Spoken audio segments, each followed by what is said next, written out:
अस्सलाम वालेकुम ख़वातीन हज़रात, smack group of marketing and sales. मैं तैयब एजाज़ हूँ। एक बात बिल्कुल सीधी सीधी बता रहा हूँ कि इस वक्त अगर कोई भी मार्केट में ये बोल रहा है कि प्रॉपर्टी से पैसा निकाल ले और आगे हालात ख़राब होने वाले हैं या प्रॉपर्टी डूबने वाली है या पैसा सारा का सारा ज़ाया होने वाला है, तो ये बिल्कुल रॉन्ग एनालिसिस है। बिल्कुल गलत एनालाइज़ किया जा रहा है और ऐसी बातों पर कान नहीं दड़ने। बिल्कुल साफ साफ सी बात कर रहा हूँ, बड़ी क्लियरली बात कर रहा हूँ, बड़े बाबांगे धोल आज ये व्लॉग करने लगा हूँ। ये 16-17 मिनट तक जाएगा इंशाल्लाह और बड़ी बातें मैच करने लगा हूँ। और वही बनाई हुई पॉलिसीज़ काफ़ी चीज़ें जो हैं जो मुझे रिस्ट्रिक्ट करती हैं इस चैनल के एतबार से।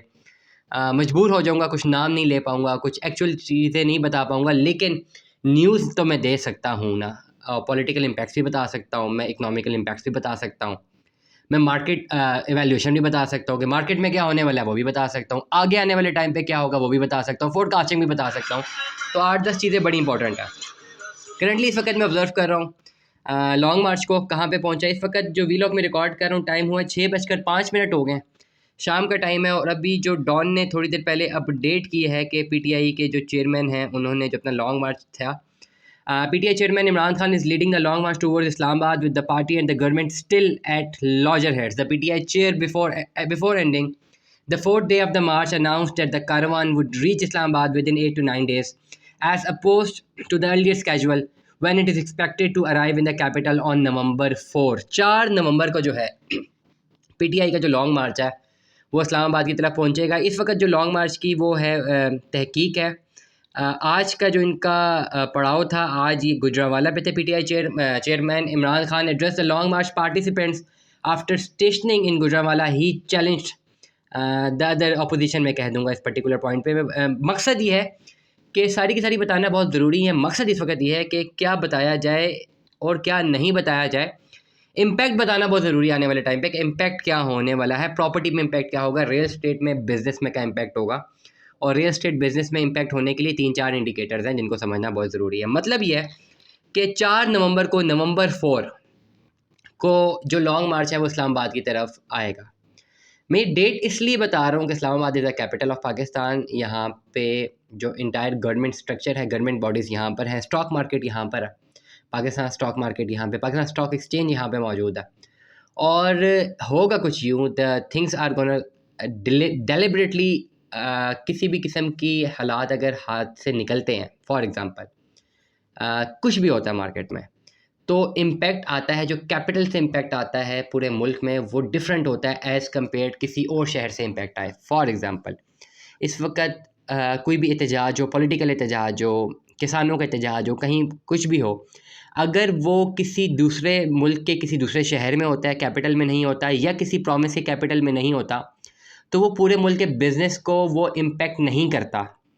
जो कि कोई एहतजाज या कोई भी पॉलिटिकल इंस्टेबिलिटी, कोई इकोनॉमिकल इंस्टेबिलिटी या कोई भी लॉ एंड ऑर्डर में इंस्टेबिलिटी जो इस्लामाबाद में होगी, लाहौर में होगी, कराची में होगी, पेशावर में होगी और कोयटा में होगी, जो 4 कैपिटल्स हैं प्रोविंसेस के, और इस्लामाबाद के एज अ होल जो प्रोविंस फेडरेशन का जो कैपिटल है, पाकिस्तान का जो कैपिटल है, वहाँ पे ऐसी कोई भी एक्टिविटी होती है वो इम्पेक्ट करती है आपके बिज़नेस में, रियल स्टेट में। सारे बिज़नेस में इम्पैक्ट करती है और सबसे ज़्यादा रियल स्टेट में इम्पैक्ट करती है, क्योंकि रियल स्टेट एक ऐसा मोड ऑफ ट्रेड है, ऐसी ट्रेडिंग इसमें इन्वॉल्व है जिसमें पैसा बहुत ज़्यादा इन्वॉल्व है। और जब भी ऐसी कोई पॉलिटिकल इंस्टेबिलिटी, इकोनॉमिकल इंस्टेबिलिटी मुल्क में आएगी, खुदा ना खास्ता ऐसा कुछ भी होता है, ये लॉ एंड ऑर्डर हालात से निकलते हैं। मैं आई एम अगेन टेलिंग, कोई मैं फॉर और अगेंस्ट डिबेट नहीं कर रहा, मैं रियलिटी बता रहा हूँ, फैक्ट्स एंड फिगर्स बता रहा हूँ कि उसका इम्पैक्ट क्या आता है, मैं वो बता रहा हूँ। और वो बताना मेरी ड्यूटी भी है कि मैं रोज़ाना की बुनियाद पर आपको गाइड करता रहूँ कि आगे क्या इम्पैक्ट होने वाला है। तो पहली बात मैंने कही कि जब कैपिटल में कुछ ऐसी चीज़ होती है, ऐसी चीज़ कोई गेन होती है, तो आने वाले टाइम पे सबसे ज़्यादा वो हिट करेगी रियल एस्टेट को। डिमांड एंड सप्लाई ठीक हो जाएगी, वो मिलती रहेगी। फूड सेक्टर नहीं होगा, इतना अफेक्ट नहीं होगा, सब चीज़ें हो जाएंगी। 2 चीज़ें बड़ी बुरे तरीके से डैमेज होंगी, स्टॉक मार्केट और रियल एस्टेट। बहुत सारे लोगों का स्टॉक मार्केट में पैसा है, बहुत सारे लोगों का रियल एस्टेट में पैसा है। तमाम तर लोग जो मैं सुन रहे हैं पैसे इन्होंने डाला हुआ है ना रियल एस्टेट में, या डालना चाह रहे हैं या डाला हुआ है। ज़्यादा टेंशन उनको है जिन्होंने पैसा रियल एस्टेट में डाला हुआ कि जी कहीं डूब ना जाए। और उससे ज़्यादा परेशान वो लोग हैं जो कन्फ्यूजन का शिकार हैं कि इस वक्त इन्वेस्टमेंट करनी चाहिए या नहीं करनी चाहिए। मैं आप लोगों को एक टिप दे रहा हूँ, इस वक्त इन्वेस्टमेंट कर लेनी चाहिए। क्यों कर लेनी चाहिए, इसका रिजल्ट मैं बताने लगा हूँ। फर्स्ट ऑफ ऑल मैं आना चाहूँगा कि अगर हम अपडेट्स पे जाएं कि अभी जो न्यूज़ हमारे पास आ रही हैं, डॉन ने इसको रिपोर्ट किया कि 4 नवंबर को जो एक्सपेक्टेड लॉन्ग मार्च जो है वो इस्लामाबाद की टेरिटरी में एंटर करता। मैं अगेन रिपीट करता हूँ, I am not giving any political news, any political view मैं नहीं दे रहा। मैं एक हकाइक बताऊंगा कि जब एक bunch of people, group of people या थाउजेंड्स ऑफ पीपल या you can said million of people और 1 million people enter in Islamabad, उसके बाद इम्पैक्ट क्या आएगा।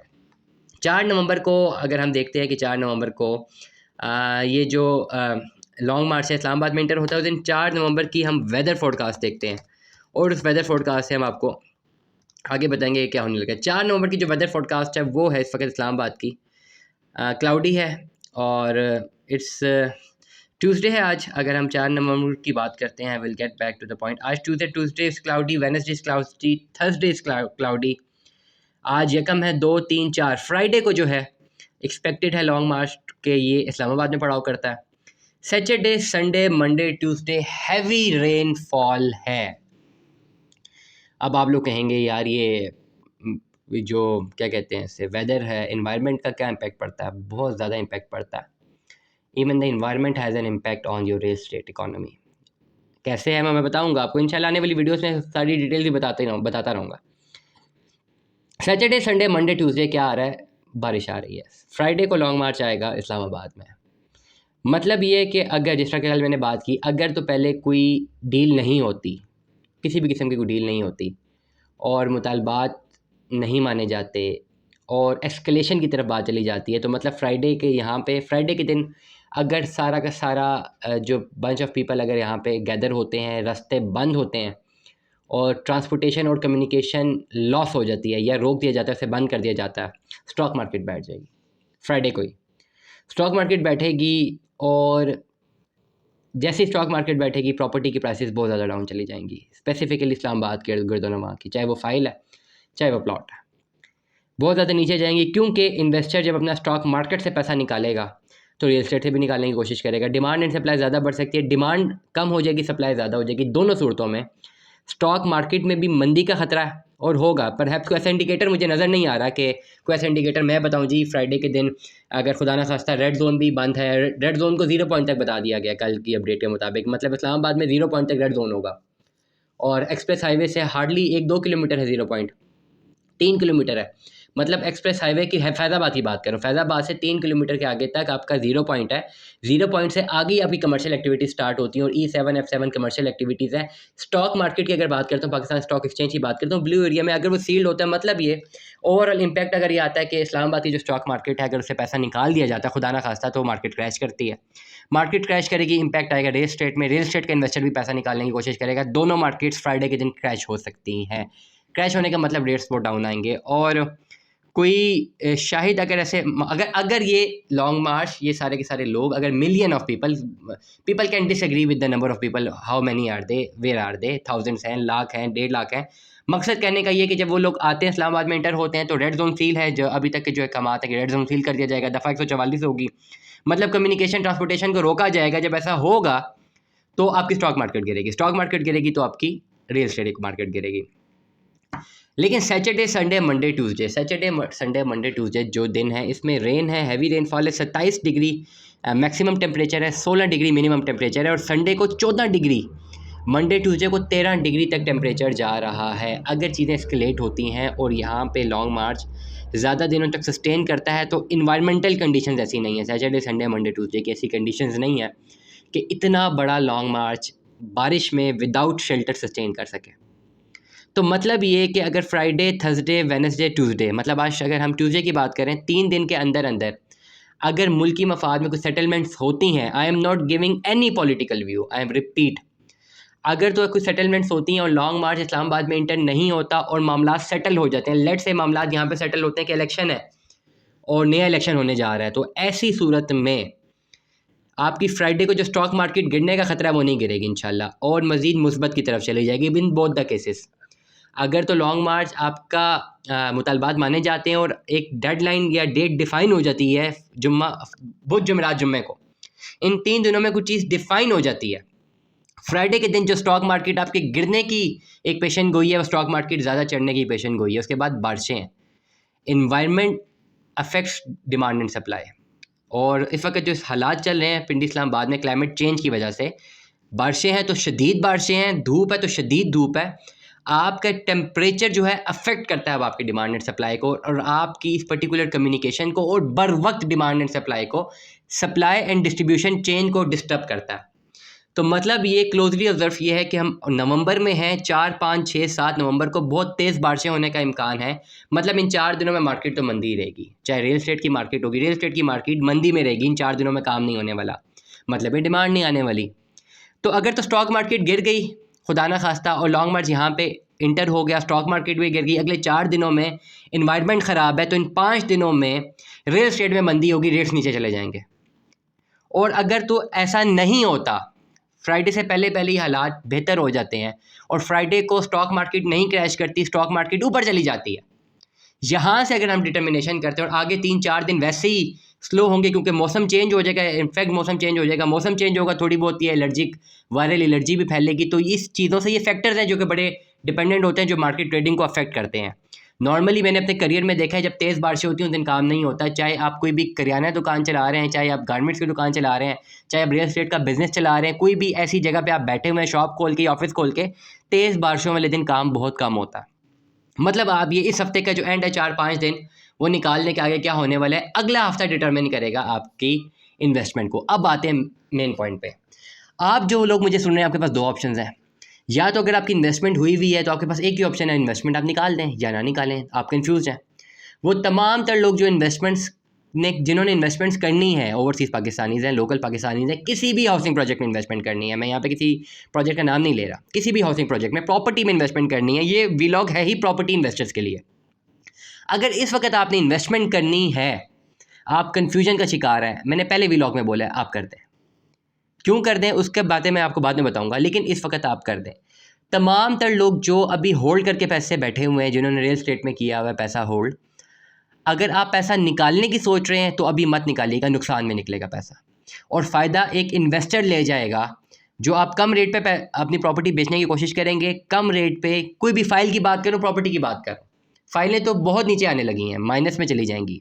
ट्रेडिंग की बात कर रहा हूँ, फ्रेश बुकिंग अलग है, फ्रेश बुकिंग को यहाँ से आपने कन्वर्जन पे नहीं जाना, फाइल्स में जो ट्रेडिंग है शॉर्ट टर्म वो डिफरेंट एक मेथड है, fresh booking is something else. Fresh booking तो एक मार्केट का रेट है ना, आपने किसी भी सोसाइटी में अपनी इन्वेस्टमेंट की है, डाउन पेमेंट जमा करवाई है, 4 साल बाद आपको प्लॉट मिलना है, that is not even dependent upon any market scenario, किसी लॉन्ग मार्च, किसी इन्वायरमेंटल सोल्यूशन, किसी इन्वायरमेंटल प्रॉब्लम, किसी स्टॉक एक्सचेंज पे वो डिपेंडेंट नहीं है। आपने कहीं पर अगर प्लॉट बुक करवाया हुआ है, अपनी किस्तें भरते रही हैं। मैं बात कर रहा हूँ ये व्लॉग के लिए शॉर्ट टर्म जो ट्रेड करते हैं रियल एस्टेट में, या आया तो वो ज़मीन के टुकड़े के अगेंस्ट अपनी ट्रेडिंग कर रहे होते हैं, या वो कर रहे होते हैं अपनी ट्रेडिंग फाइल में, एक कागज़ पे अपनी ट्रेडिंग कर रहे होते हैं, उनके लिए आने वाले एक हफ्ता बहुत ज़्यादा इंपॉर्टेंट है, क्योंकि ये रेट जो ट्रेडिंग की फाइल्स हैं इनके रेट गिरने वाले हैं, और अब तक तो बहुत ज़्यादा गिर चुके हैं।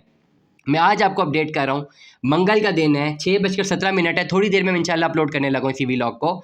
इस वक्त तक मार्केट बुरी तरीके से क्रैश कर चुकी है। जो शॉर्ट टर्म इन्वेस्टमेंट मार्केट है, जो short term file trade economy है पाकिस्तान की, वो इस वक्त बुरे तरीके से क्रैश कर गई है। मतलब ये, जिन लोगों ने लाखों रुपए ऑन पे फाइल ख़रीदी थी कि आने वाले टाइम पे वो लाखों रुपए ऑन पे बेच देंगे, इस वक्त वो लाखों रुपए ऑन चंद हज़ारों में भी नहीं बिक रहा। मैं ऑन की बात कर रहा हूँ और बेचना मुश्किल हुआ हुआ है, शॉर्ट टर्म ट्रेड की बात कर रहा हूँ। मैं अगेन कह रहा हूँ, मैं बुकिंग्स की बात नहीं कर रहा, शॉर्ट टर्म ट्रेड के लिए बात कर रहा हूँ, जो कि जितनी बड़ी हाउसिंग सोसाइटीज़ हैं, जितनी भी सोसाइटीज़ हैं इस वक्त सारी की सारी डाउन है, इनकी ट्रेडिंग डाउन है। आप डीएचए का नाम लें, आप बहरिया टाउन का नाम लें, आप कैपिटल स्मार्ट सिटी का नाम लें, ब्लू वर्ल्ड सिटी का नाम लें, पार्क व्यू का नाम लें, मैं शॉर्ट टर्म ट्रेड की बात कर रहा हूँ। जो हाई ऑन थे वो नीचे आए हुए हैं, फाइलों की बात कर रहा हूँ। अगर हम बात करते हैं पोजेशन वाले लैंड की बात करते हैं, पोजेशन वाले लैंड में इस वक्त कोई भी डिमांड है, बायर्स नहीं है। मैंने बल्कि कल एक मैंने कॉल सुनी है, मेरे बड़े अच्छे जानने वाले, बड़ा अच्छा उनका बिजनेस स्टैब्लिश्ड है इस्लामाबाद में, बनीगाला की साइड में उनकी अच्छी खासी प्रॉपर्टीज़ है, करोड़ों रुपए की प्रॉपर्टीज़ हैं, और अच्छा खासा उनके पास डिमांड एंड सप्लाई थी, बट दे कॉल्ड में, उन्होंने कहा ये जो पोजेशन वाले प्लॉट्स हैं ये बेचना मुश्किल हुआ है हमें। तो रियलिटी ये है that there is no demand in the market. और क्यों डिमांड नहीं है? दिस पॉलिटिकल इंस्टेबिलिटी और इकोनॉमिकल इनसस्टेनेबिलिटी या अनसर्टेनिटी, इकोनॉमिकल अनसर्टेनिटी है जिसकी वजह से ये इम्पैक्ट आया हुआ है, और यही चीज़ बताना बहुत ज़रूरी है। इसीलिए बहुत सारे लोग इख्तलाफ करते हैं कि चैनल से कोई पॉलिटिकल बात नहीं होनी चाहिए, लेकिन पॉलिटिकल ख़बरें और इकोनॉमिकल ख़बरें, करंट अफेयर्स आपकी इम्पेक्ट करती हैं real estate economy of Pakistan पे, इसलिए उनके बारे में थोड़ी बहुत जानकारी हासिल करना बहुत बहुत ज़रूरी है। You will get to know about that, you will get to have some knowledge about that.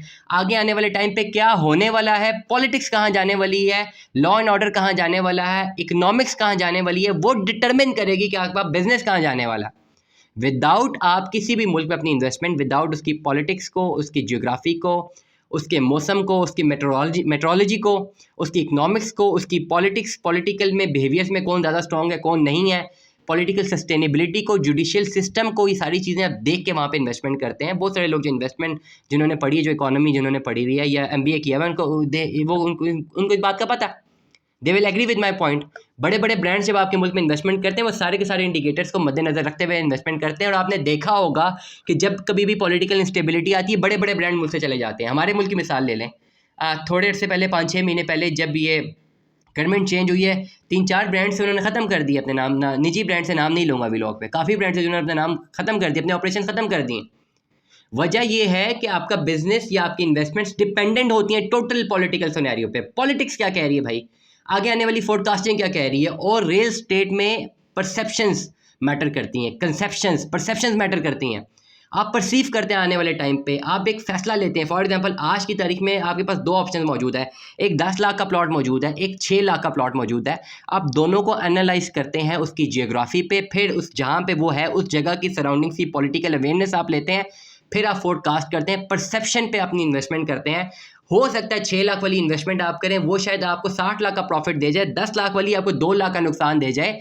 Perceptions हैं, that's how real estate is determine, that's how real estate के जो पैसे हैं, रियल स्टेट की जो वैल्यू है वो डिटरमिन होती है मार्केट में। पहली बात मैंने कही है कि जिन लोगों के पास इन्वेस्टमेंट अभी मौजूद है, जिन्होंने इन्वेस्टमेंट की हुई है, इस वक्त वो सेल आउट मत करें। That is not the right time of selling out, आपका पैसा डूब जाएगा।